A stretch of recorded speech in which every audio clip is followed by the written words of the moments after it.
Hi everyone, good morning. ಇವತ್ತು ಶುಕ್ರವಾರ. ನಾನು ಮೊನ್ನೆ ರಾಮನವಮಿ ಇತ್ತಲ್ಲ ಬುಧವಾರ, ಅವತ್ತಿನ ವ್ಲಾಗ್ನ ಅಪ್ಲೋಡ್ ಮಾಡ್ತಾ ಇದ್ದೀನಿ. ಯಾರು ವೀಡಿಯೋನ ನೋಡ್ತಾ ಇದ್ದೀರಾ ಆದಷ್ಟು ಬೇಗ ಚಾನಲ್ನ ಸಬ್ಸ್ಕ್ರೈಬ್ ಮಾಡಿ, ಹಾಗೆ ವೀಡಿಯೋನ ಕೊನೆ ತನಕ ನೋಡಿ. ನಾನು ಸೋಮವಾರ ಊರಿಂದ ಬಂದುಬಿಟ್ಟು ಊರಲ್ಲಿ ಇದ್ವಲ್ಲ, ಸಮ್ಮರ್ ಹಾಲಿಡೇಸ್ ಅಂತ ಊರಲ್ಲಿ 1 ವೀಕ್ ಇದ್ವಿ. ಹಾಗಾಗಿ ಊರಿಂದ ಬಂದಮೇಲೆ ಮನೆಯೆಲ್ಲ ಕ್ಲೀನ್ ಮಾಡೋಷ್ಟರಲ್ಲಿ ಸ್ವಲ್ಪ ಲೇಟೇ ಆಯಿತು. ಹಾಗಾಗಿ ನಾನು ಸಂಜೆ ಪೂಜೆ ಮಾಡಿದೆ.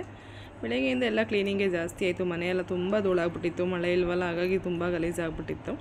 ಅದೆಲ್ಲ ಕ್ಲೀನ್ ಮಾಡಿ ಮುಗಿಸೋ ಅಷ್ಟರಲ್ಲಿ ನಂಗೆ ಒಂದು 4 ಗಂಟೆ ಆಯಿತು. ಆಮೇಲೆ ಸ್ನಾನ ಮಾಡಿ ಪೂಜೆ ಮಾಡೋಷ್ಟು ಒಂದು 6 ಗಂಟೆನೇ ಆಗೋಯಿತು.